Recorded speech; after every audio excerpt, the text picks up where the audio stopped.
МС и хранене. Здравословната диета има важна роля в здравословния начин на живот.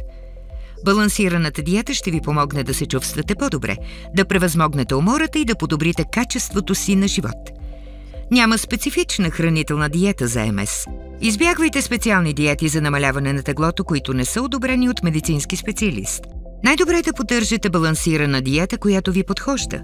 Балансираната диета трябва да съдържа различни хранителни групи.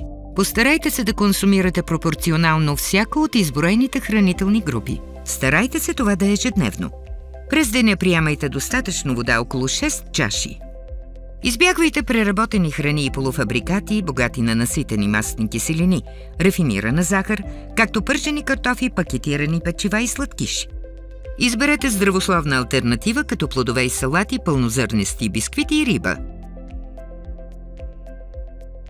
Въпреки че няма специална диета за хора, страдащи от МС, важно е да знаете следното. Няма доказателства, че намалява прогресията на МС или че предпазва от пристъпи. Въпреки това, някои храни могат да подобрят или влошат възпалението.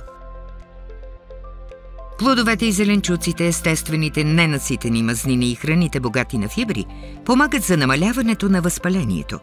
Страдайки от МС означава, че имате симптоми, които засягат вашия мозък. Някои храни са познати като полезни за мозъка, така наречените суперхрани. Зеленолистните растения, рибата, горските плодове и ядките се считат за най-добрата храна за мозъка. Проучване показва, че ниските нива на витамин D се свързват с по-голям риск от пристъпи и влошаване на инвалидизацията при хора с МС. Основният източник на витамин D е слънцето. Независимо от това, прекаленото излагане на слънце може да влоши определени симптоми на МС. Витамин D може да се намери естествено и в някои храни, като риба и яйчен жълтък. Може да е трудно да се набави нужното количество витамин D само от храната, която приемаме. Затова някои хора приемат хранителни добавки с витамин D. Ако приемате алкохолни напитки, правете го умерено. Попитайте лекуващия лекар за евентуална несъвместимост на вашата терапия с алкохол. Спазването на здравословна диета може да е предизвикателство, но следните съвети би трябвало да ви помогнат. Хранете се редовно, приемайте достатъчно вода, поддържайте здравословни продукти в кухнята и хладилника. Приготвяйте храната си предварително, избягвайте специални диети за отслабване, следете редовно нивата на витамин D, поддържайте здравословно тегло, балансирайте приеманата храна с ежедневни упражнения и физически активности. Оборудвайте кухнята си с помощни машини, като кухненски роботи, блендери, автоматизирани уреди за готвене.